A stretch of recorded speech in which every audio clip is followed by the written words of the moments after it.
que no reino de Deus todos devem trabalhar. Deus aprecia tanto o trabalho dos irmãos que em alguns momentos ele diz assim: vai ter com a formiga, ó preguiçoso. Olha as formiguinhas como elas trabalham, unidas. É interessante porque elas vão uma atrás da outra em fila indiana e no afã de realização dos seus trabalhos, elas carregam um peso muitas vezes superior ao seu próprio corpinho. Mas trabalham. Eu quero ler com os irmãos em Mateus capítulo 20, porque Deus nos deu algo muito profundo nessa leitura. Leia comigo a partir do versículo 1. Pois o reino dos céus é como um proprietário que saiu de manhã cedo para contratar trabalhadores para a sua vinha. Verso 2. Ele combinou pagar-lhes 1 denário pelo dia e mandou-os para a sua vinha. Nós continuaremos lendo, mas dá uma olhadinha aqui, por favor. 1 denário é como se fosse o pagamento do dia inteiro. É como se, eu não sei quanto vale a tua diária, mas é como se você fosse contratado no esquema de diarista para trabalhar um dia. E algumas coisas eu preciso deixar evidente, claro, para nós darmos continuidade. A primeira observação, que o contexto da época não havia trabalhadores como ocorre aqui atualmente, por exemplo, no Brasil, onde uma pessoa trabalha de carteira assinada e ela trabalha horas durante a semana. Não era assim. A pessoa trabalhava por dia e ela ganhava no final do dia o seu pagamento. Isso precisa ficar bem claro, senão nós entenderemos de maneira errada e corremos o risco até de achar que Deus é injusto. E na verdade, Deus é justo, bom e generoso. Amém? Olha para o seu irmão e diga assim: pode trabalhar para o Senhor, porque Ele é bom, Ele é justo e Ele é generoso. Amém? Eu nunca vi alguém que trabalhe para o Senhor reclamar de ter sido mal pago. Deus sabe como nos recompensar. Amém? Ele abençoa a todos que trabalham na sua vinha. É por isso que na célula nós ensinamos os irmãos: é importante que cada irmão esteja trabalhando para o Senhor. Não só trabalhando no seu trabalho material, mas trabalhando para o Senhor. Leia comigo o versículo 3. Por volta das 9 horas da manhã, em umas versões vocês lerão a hora terceira, que significa 9 horas da manhã, ele saiu e viu outros homens que estavam desocupados na praça. Verso 4. E lhes disse: vão também na minha vinha, e eu lhes pagarei o que for justo. Irmãos, dá uma olhadinha aqui para mim. Para os primeiros trabalhadores, ele combinou dar um denário, ou pagar a jornada inteira. Amém?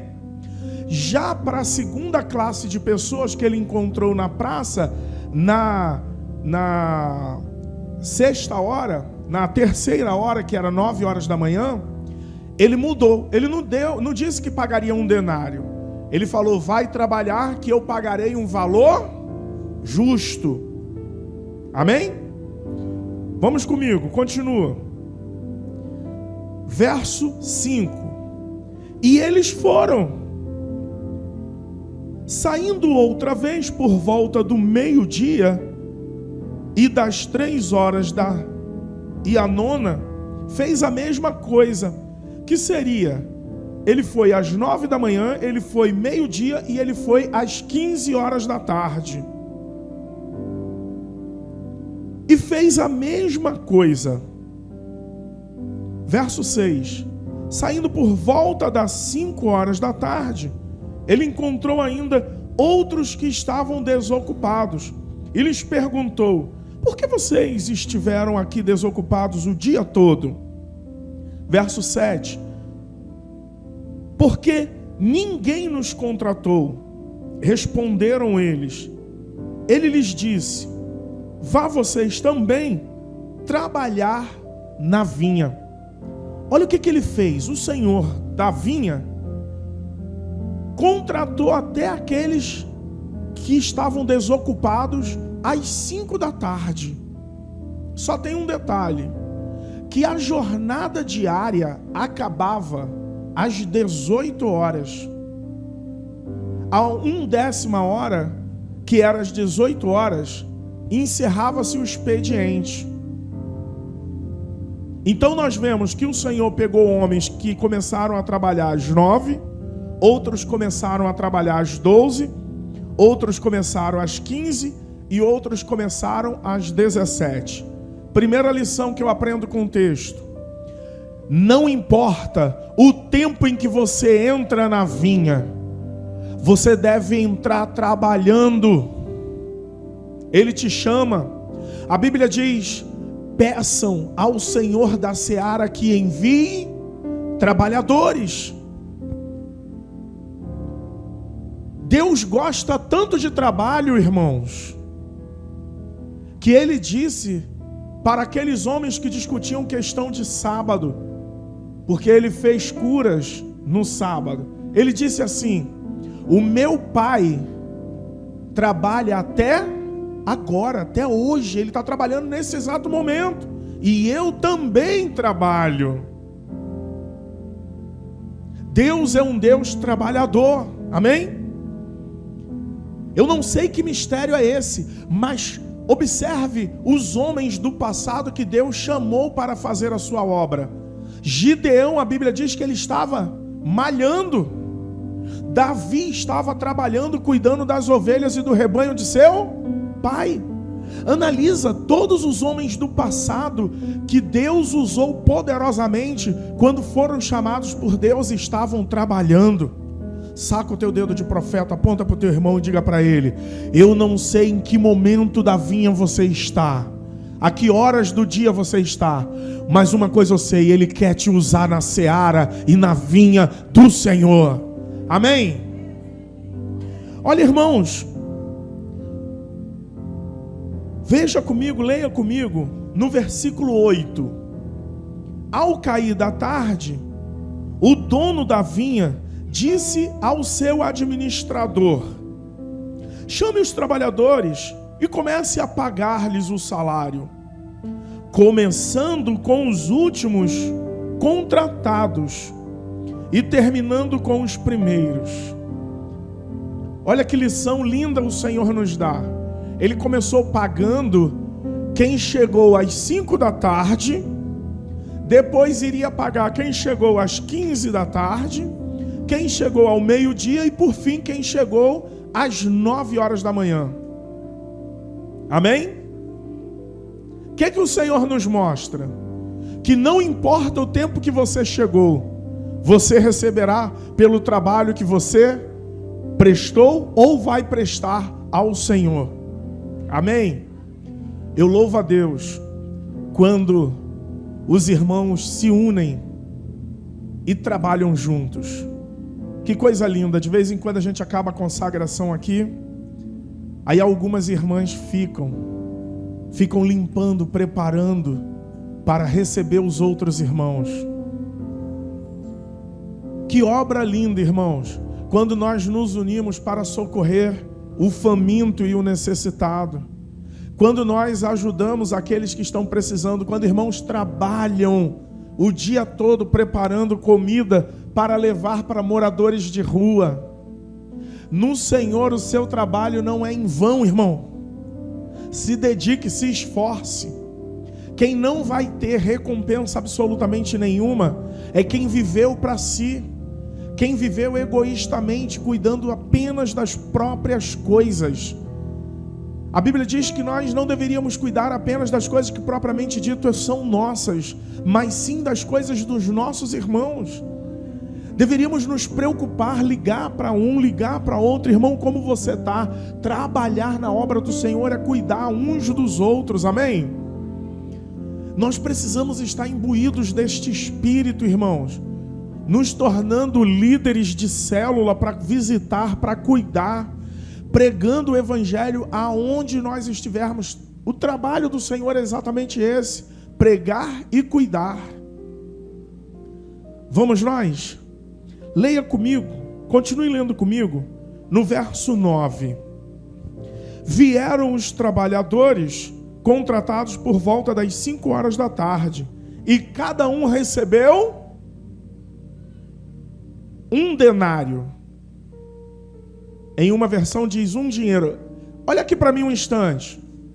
Esses que chegaram para trabalhar às 5 da tarde ganharam 1 denário, equivalente a 1 dia inteiro de trabalho. Lembra quando ele contratou os de 9 horas? Com esses que chegaram às 9, ele combinou de pagar 1 denário. Mas os outros, ele não combinou de pagar 1 denário, ele combinou de pagar um valor justo. Sim ou não, irmãos? Só que na hora de receber, o Senhor pagou o equivalente a 1 dia inteiro. É mais ou menos assim. Quanto vale a tua diária de trabalho? Você trabalhou apenas 1 hora durante aquele dia. Pegou às 5 da tarde e largou às 6 horas da tarde. Mas ganhou um pagamento como se você tivesse entrado às 9 da manhã e saiu às 5 da tarde. O pagamento foi similar a 1 dia todo. Mas aqui eles trabalharam só 1 hora. Você ficaria feliz ou triste? Hã? Feliz. Oh, glória, meu Senhor, Tu és um Senhor bom demais, generoso. Eu não sei como te agradecer. Meu Senhor, muito obrigado. Mas eu só fiquei aqui 1 hora, o Senhor não se enganou, não? Tem certeza que é isso tudo que eu vou receber? Eu só trabalhei 1 horinha neste dia. E Ele diz para você: eu sou generoso, fica tranquilo, eu sei o que eu estou fazendo. Muito obrigado pelo seu trabalho, toma aqui o seu pagamento. Perceba, no verso 10, a Bíblia diz: quando vieram os que tinham sido contratados primeiro, aqueles que chegaram às 9 da manhã, eles criaram uma expectativa de receber mais. Aí o versículo diz: mas cada um deles também recebeu 1 denário.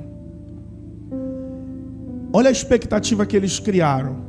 Se uma pessoa que pegou às 5 da tarde, saiu às 18, ganhou 1 denário, eu que peguei às 9 da manhã, ele vai me pagar muito?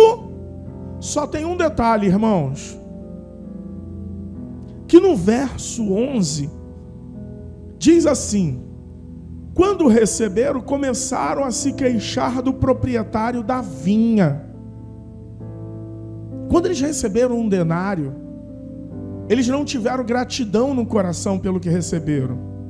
Eles se rebelaram contra o Senhor da vinha, dizendo: como pode? Ele foi injusto. Nós pegamos às 9 da manhã, trabalhamos até às 5 da tarde. Aqueles que pegaram às 5 da tarde ganham a mesma coisa que nós. Ganhamos igual. É como se a Almerinda começasse a limpar a igreja junto com a Sofia às 9 da manhã. E aí a Fátima chega aqui às 5 da tarde. Mas no final todas 3 receberam iguais, a mesma quantidade. Aí a Almerinda olha: ô Sofia, tu viu o que aconteceu aqui? Não entendi nada. A Fátima é mais bonita por acaso? Ela ganhou um valor igual ao que a gente ganhou, só que nós trabalhamos o dia todo. Leia comigo, por gentileza, o verso 12. eles reclamaram dizendo-lhe: esses homens contratados por último, eles trabalharam apenas 1 hora, e o Senhor os igualou a nós, que suportamos o peso do trabalho e o calor do dia.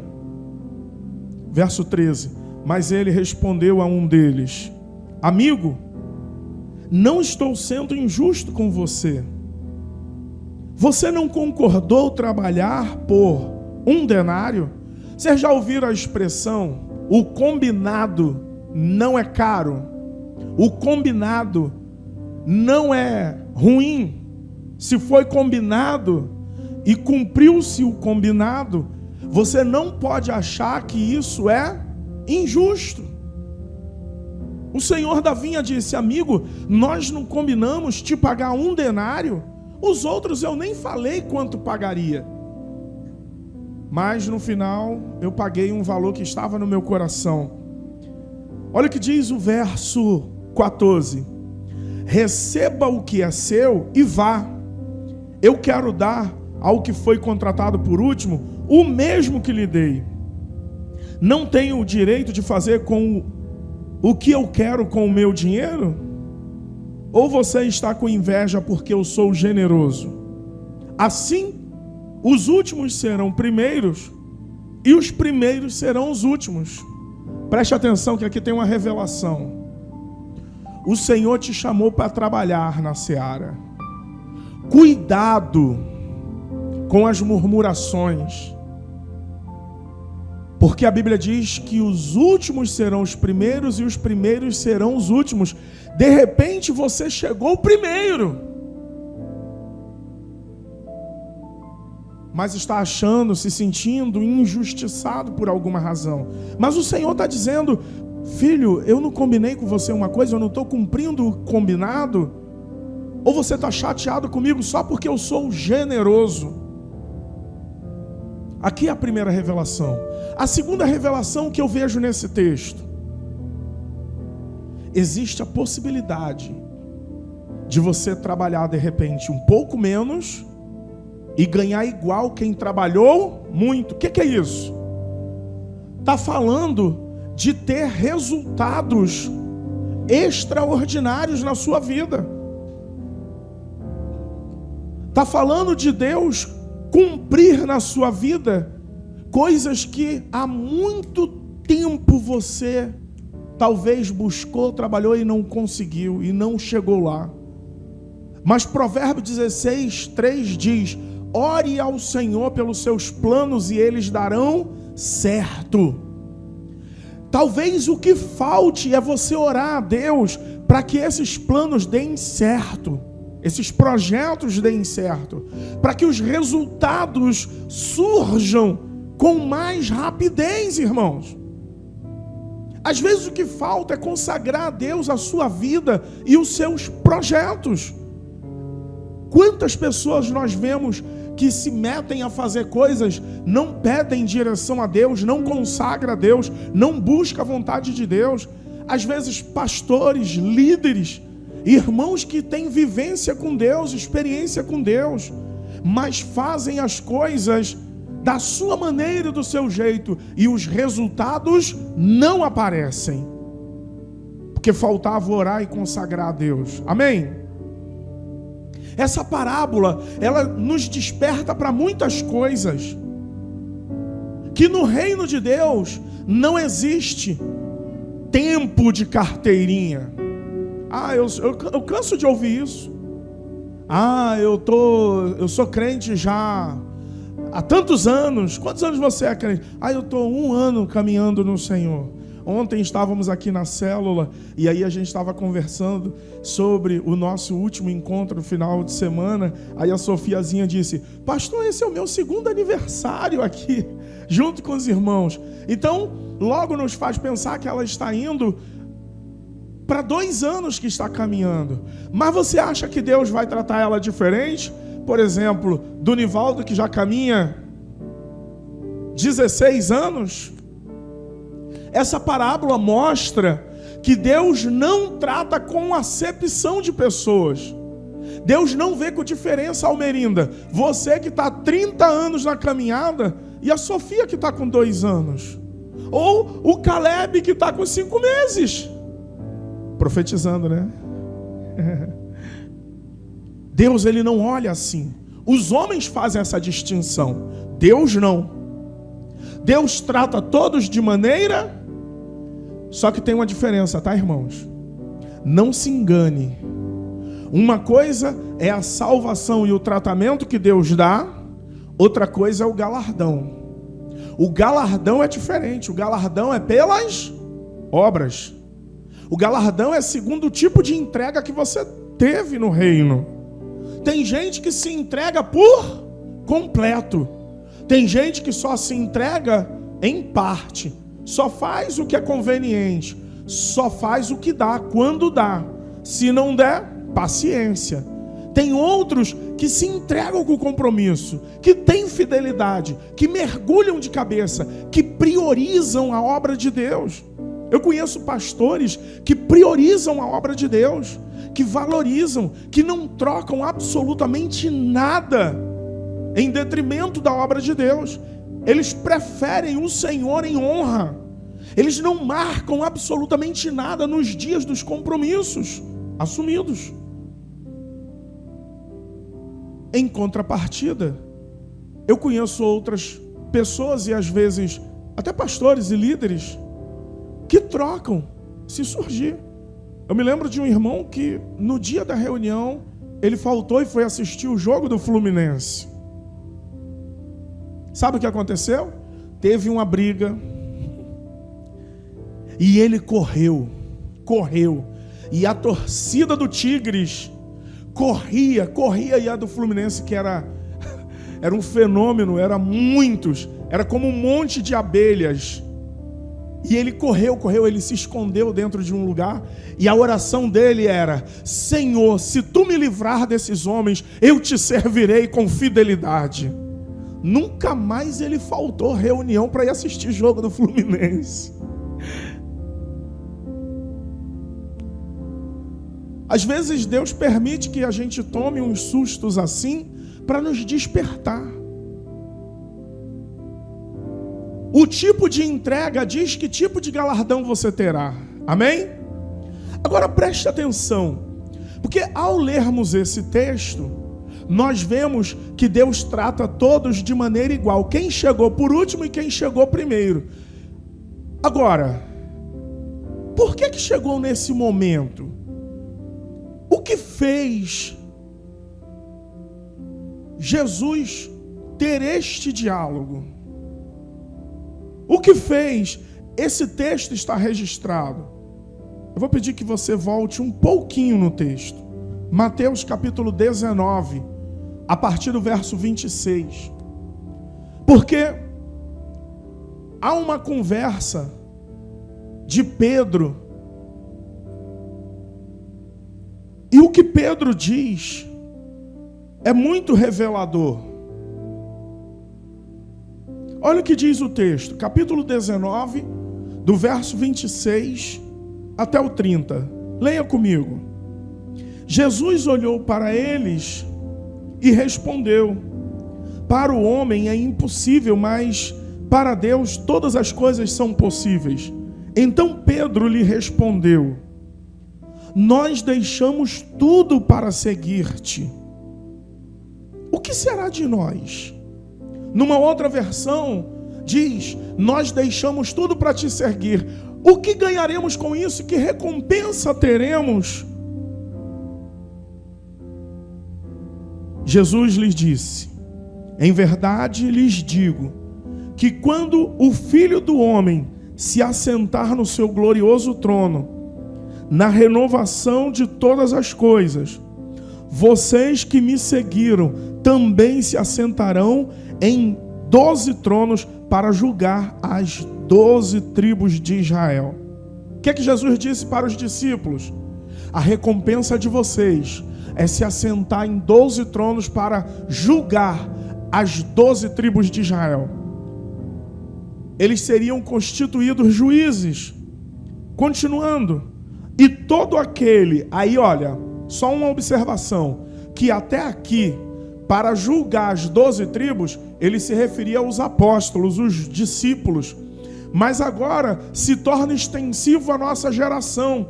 O que você que está aqui comigo nesta noite ganhará servindo a Jesus de todo o coração e priorizando o reino de Deus e se entregando por completo? E todos que nos acompanham em todos os lugares, olha o que ganharão. A Bíblia diz: e todo aquele que tiver deixado casa, irmãos, irmãs, pai, mãe, esposa, filhos ou campos são bens, patrimônio, por causa do meu nome, receberá 100 vezes mais e herdará a vida eterna. Contudo, muitos primeiros serão últimos e os últimos serão primeiros. Aqui tem várias revelações incutidas. A primeira revelação que eu vejo nesse texto: não fique despreocupado. Não fique preocupado.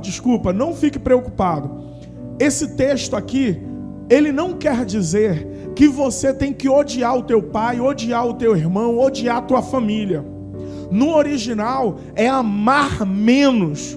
Você tem que amar essas pessoas, seu pai, sua irmã, seu irmão, seus filhos, seu marido, seus parentes. Só que amar menos em detrimento a Deus. Porque o mandamento bíblico é: amarás a Deus sobre todas as coisas e o teu próximo como ti mesmo. Então, quando está falando da tua mãe, do teu pai, Almerinda, não está falando para você odiar eles, abandonar eles, porque tem crente que interpreta errado. Eu conheço cristãos que desrespeitam pai, desrespeitam mãe e perdem o primeiro mandamento, que havia uma promessa: honrar pai e mãe, que é o primeiro mandamento. Aqui não há conflito, e se houver, é apenas um conflito aparente. Parece que tem um conflito, mas não tem conflito nenhum, porque pai e mãe você tem que honrar. Amém? Seus irmãos de sangue você tem que amar, só que amar menos se comparado a Deus. Deus está em primeiro lugar, Orlando. Ame a Deus em primeiro lugar. Depois você vai amar essas pessoas. Você não pode inverter. Uma eventual inversão neste amor, você está incorrendo na idolatria. Tem pai e mãe que idolatra o filho. Não, meu filho, eu vou fazer o aniversário do meu filho, hoje eu não vou para lugar nenhum, não vou para a igreja, não vou para culto, vou fazer o aniversário do meu filho. Pois é, o teu filho se tornou um ídolo para você. Não, olha, eu vou ir para pescaria, eu não quero saber de igreja, eu vou para pescaria porque já está programado um tempão, e você substituiu o que deveria fazer para ir de repente numa situação, circunstância que poderia ficar para depois. Isso se tornou um ídolo no teu coração. Não é que você tem que odiar essas pessoas, mas do original é amar menos. Vai amar, porém amar menos. Amém, gente? É a primeira revelação. Segunda revelação que o texto traz: se tratando de patrimônio, depois de filhos ele diz campos. Não tem jeito, irmãos. Patrimônio você vai ter que deixar em segundo plano. Se você valorizar mais o seu patrimônio, aquilo é o teu ídolo. Aí a Bíblia diz assim: onde estiver o teu tesouro, ali estará o teu coração. Tem que ter cautela, porque existem conquistas que Deus te abençoou, que não pode ocupar o primeiro lugar da sua vida. Você não pode dar o primeiro lugar da sua vida. Relacionamento. Tem gente que sonha casar, casa, agora abandona o Senhor por causa do casamento. Sonha começar um namoro, começa a namorar, abandona o Senhor. Sonha arrumar um bom emprego, arruma um bom emprego, abandona o Senhor. Deixa-se constituir ídolos em seu coração, e não pode. Discípulo de Jesus, o Senhor Jesus disse: o Filho do Homem não tem onde reclinar a sua cabeça. A nossa morada não é aqui, irmãos. A nossa morada não é aqui. esse discurso não é duro, ele é esclarecedor para nós. Olha o que ele diz depois. Agora sim, ele faz duas promessas para quem dá a prioridade da nossa geração para ele. Você não vai julgar as 12 tribos, mas ele diz, contudo, ele diz assim na palavra, se você deixar tudo isso por causa do meu nome, aí ele diz, você receberá 100 vezes mais. Nossa, eu não ouvi glória. Nem na parte boa, porque essa é a parte boa da pregação. Receber 100 vezes mais. Pastor, como que eu recebo 100 vezes mais? Eu não sei o tamanho da sua família, mas quando você adentra para a família de Deus, por exemplo, quando você vai à Santa Ceia, tem mais de 100 ou não tem, irmãos? Você se tornou membro dessa grande família, 100 vezes mais em relação a pessoas. Agora, o mais importante de tudo, olha o que ele diz. E você vai herdar a vida eterna. A Bíblia diz que um homem, quando encontra algo, Raquel, que tem muito valor para ele, ele costuma vender tudo que tem e comprar aquilo que ele encontrou de maior valor. Eu me lembro de um homem que descobriu que no terreno que ele andava tinha um poço de petróleo. Ele vendeu tudo que tinha e fez uma proposta para o proprietário. Aí o proprietário ainda se amarrou um pouco de vender. Ele falou, fala para mim o que você quer por este terreno. E aí o cara fez umas exigências absurdas. Ele desfez de tudo e entregou tudo que o outro pediu, porque naquele campo ele tinha algo que depois ele poderia comprar o que ele quisesse. É igual a gente, irmãos. A eternidade, a vida eterna, vale mais do que qualquer coisa que você possa imaginar nesta vida terrena. É o nosso alvo. Aí a Bíblia diz assim, Juan, aquele que perseverar até o fim, receberá a coroa da vida. A promessa para aqueles que priorizam o reino de Deus é receber a coroa da vida, a vida eterna. Irmãos, se nós seguimos a Jesus, somos discípulos de Jesus, vale a pena negar tudo por amor ao nome dele. Amém? Eu já quero entrar em rota de encerramento, mas eu preciso ler isso com os irmãos. 1 Coríntios, capítulo 1, verso 15. Leia comigo, por gentileza. Leia comigo. Diz assim, é capítulo 1, verso 58. Irmãos, eu vou corrigir. Capítulo 15, verso 58. Amém? Diz assim o texto bíblico. 1 Coríntios, capítulo 15, verso 58. Portanto, meus amados irmãos, sede firmes e constantes, sempre abundantes na obra do Senhor, sabendo que o vosso trabalho não é vão no Senhor. Aleluia. Quando você sai da sua casa, que vai visitar alguém que está precisando, quando você sai da tua casa, Almerinda, que vai orar por um enfermo, quando você entende o chamado de Deus e faz a obra de Deus, você está sendo firme e constante, e na obra do Senhor abundante, e tenha uma convicção que no Senhor esse trabalho não é vão. Eu quero ler só mais alguns textos bíblicos com você que eu separei. Colossenses capítulo 3, 23. Não faça para o homem nada, absolutamente nada. Tudo que você fizer, faça como para o Senhor. Colossenses 3, 23 diz: tudo o que fizerem, façam de todo o coração, como para o Senhor e não para os homens. Na empresa em que você trabalha, as pessoas que você serve, diz Efésios 6, versículo 7 e 8, sirvam aos seus senhores de boa vontade, como servindo ao Senhor e não aos homens, porque vocês sabem que o Senhor recompensará cada um pelo bem que praticar, seja escravo, seja livre. Olha, irmãos, se tem uma coisa que magoa o coração de Deus, é quando você faz algo com tristeza no coração. É melhor você falar para o irmão: irmão, isso não está me trazendo alegria no coração. Eu preciso que você ore por mim para mudar essa disposição do meu coração. Porque se você fizer servindo e não tiver de todo o coração, esse trabalho o Senhor não recebe. Agora, enquanto você estiver vivo, faça de todo o coração, com alegria.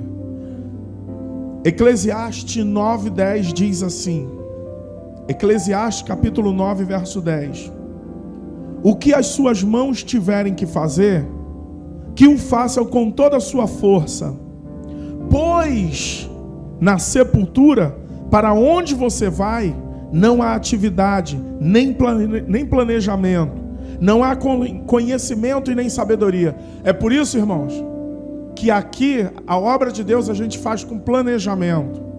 A gente planeja, os irmãos entenderam, a gente participa todos de boa vontade e de bom coração. Porque para onde nós iremos quando morrermos, acabou a oportunidade de trabalhar. Eu costumo dizer para os irmãos: meu amado, você que ama o Senhor, dá o teu dízimo agora que você está em vida. Porque depois que você morrer, a sua oportunidade de participação na obra de Deus acabou. Perdeu a chance de dizer: eu participei naquele período que eu estava lá na terra, tive a chance e participei. Depois a oportunidade já foi embora. Se você tem a oportunidade de dizer para alguém que você ama, diga em vida. Eu falo para minha esposa às vezes: olha, eu gostaria muito, irmãos, que no dia do meu sepultamento fosse só aquelas pessoas que me amam de verdade. Eu dispenso a presença no meu sepultamento daqueles que nunca falaram que me amam. Eu dispenso, porque já não adianta mais nada. O que adianta, Fatinha, falar que te ama depois que você morreu? O que adianta, irmãos, levar flores depois que você morreu? Dá flores enquanto está vivo. Vocês viram? Nós demos uma orquídea para a irmã Fátima aqui. Depois que ela morrer, adianta dar orquídea para ela? Adianta, irmãos? Adianta eu querer fazer... estou chorando, minha mãe morreu. Você tem que chorar por ela enquanto ela está viva e se esforçar para ajudar enquanto está viva. Depois que morre, acaba. Foi-se os planejamentos, foi-se tudo, já era, né, irmã Maria? Sabedoria. Vamos fazer o que temos que fazer enquanto estamos vivos, irmã Catarina. Benha, lembra aquela parenta que está distante, que você já não vê e não fala há tantos anos? Faça uma viagem, vai lá visitar. Porque depois que morrer, não adianta a gente falar: era tão bacana. Era tão bacana. Já era. Almerinda, vai mesmo visitar o povo lá de Fortaleza. Vai para Campo Grande mesmo, Catarina. Orlando, vai para Minas mesmo. Leva a Ana Angélica. Vai para São Paulo mesmo visitar, Raquel. Irmã Maria, vai. Príncipe, tu vai para onde? Vai, príncipe, vai para a África. Não, África não. Os parentes estão em São Gonçalo. Vai em São Gonçalo. Visita. Porque depois que morrer, já era. E tu vai dizer o quê? E morreu em São Gonçalo. Olha, meu tio faleceu em Minas. Eu louvo a Deus. Porque nós estávamos indo direto lá. Nos falamos, nos beijamos, nos abraçamos. Fiz vídeo com ele. E depois fiz um vídeo de despedida. Estive com ele. Que privilégio. Eu acho que o maior privilégio de um homem e de uma mulher é morrer próximo de quem ele ama. Que privilégio. Que tristeza é você morrer longe de quem você ama. Que tristeza. Sim ou não, irmãos? E a Bíblia nos ensina. Olha o que diz a palavra em 2 Timóteo 2,15. Procure apresentar-te a Deus aprovado como obreiro, como trabalhador, que não tem do que se envergonhar e que maneja corretamente a palavra da verdade. Para a gente encerrar, irmãos, pastor, eu não tenho muita força, eu sou tão fraquinho, tão magrinho, eu não posso fazer muito. Olha o que o texto bíblico diz em 1 Tessalonicenses, capítulo 4, verso 11 e verso 12. 1 Tessalonicenses, capítulo 4, verso 11 e 12, diz: esforcem-se para ter uma vida tranquila e cuidar dos seus próprios negócios e trabalhar com as próprias mãos, como nós os instruímos, a fim de que não andem, a fim de que andem decentemente aos olhos dos que são de fora e não dependam de ninguém. Que bênção é quando você anda decentemente, Raquel. Olha, louvado seja Deus, porque eu não fico dependendo de ninguém. E essa dependência seja inteligente. Não estou me referindo aqui de dependência espiritual, de estarmos congregando ligados um no outro. Estou falando de você trabalhar e se esforçar para não ser pesado a ninguém. Eu chego lá na loja da Raquel, sabe o que ela está fazendo? Unha, cabelo. E tem gente esperando. Quando minha esposa vai lá, fica aguardando. Eu louvo a Deus quando eu vejo irmãos que trabalham. Às vezes, eu estou com o Nilo, ele vai lá, pega uma coisa, carrega para o outro lado, e pega outra e carrega para o outro, e carrega para os outros, faz frete para lá, carrega passageiro, carrega animal, carrega flores, carrega móveis, carrega tu para a igreja de Niterói.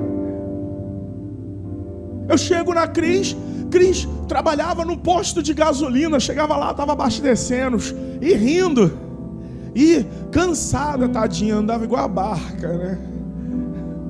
Cansada.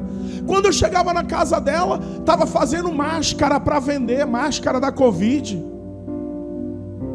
Daqui a pouco estava costurando uma roupa para um, uma roupa para o outro, fazendo bainha. É bainha? Ou é como que chama? É bainha mesmo? Bainha de calça, remendando a calça de outra, né, Cris? Que coisa linda, irmãos. A gente chega na catata lá, catando limão, catando não sei o que, faz o bolo, faz a comida, faz o negócio, faz uma canjica, vende para um, vende para o outro, e é aposentada, mas está lá, trabalhando. Você chega no shopping da Multidão, tá a varoa lá atendendo.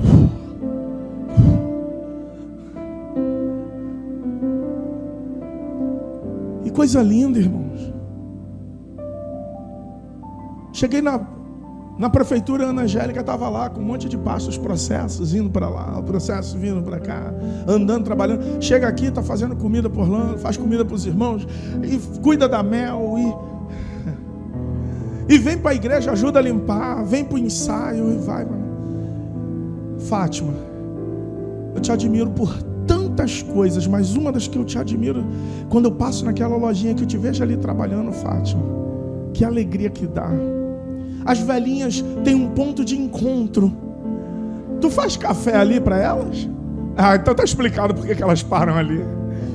Eu passo para ir para o trabalho, tá cheio de velhinha ali, e as crianças param e estão comprando docinho, comprando salgadinho. Ela é aposentada, né, irmã? Mas está lá trabalhando com as coisas, irmãos.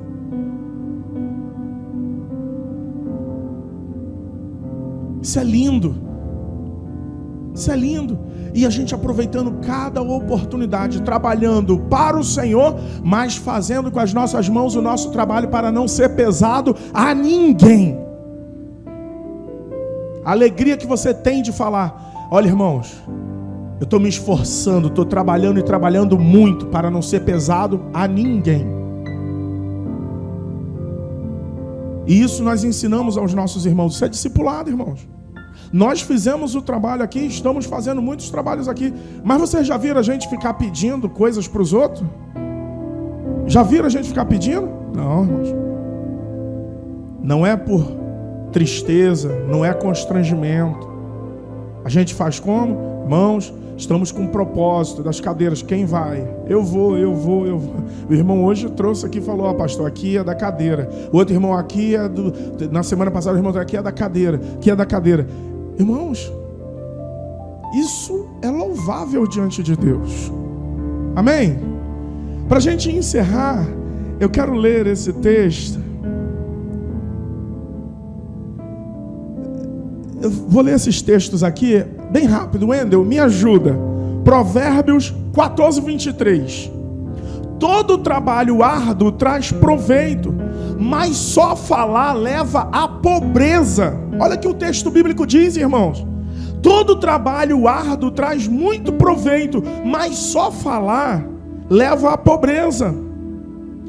Provérbios 12, 24. As mãos diligentes governarão, mas os preguiçosos acabarão escravos.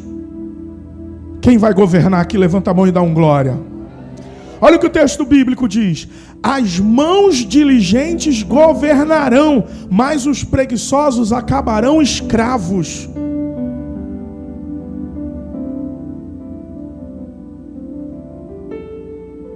Para a gente encerrar, o último texto bíblico que eu quero ler diz assim, por favor.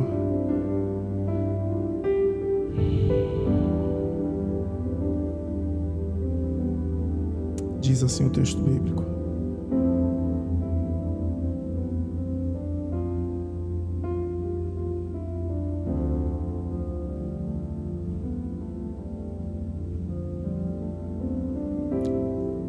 o texto bíblico diz assim, por favor. Provérbio 10, 4. As mãos preguiçosas empobrecem o homem, porém as mãos diligentes lhe trazem riqueza. Trabalhar para o Senhor e trabalhar para si.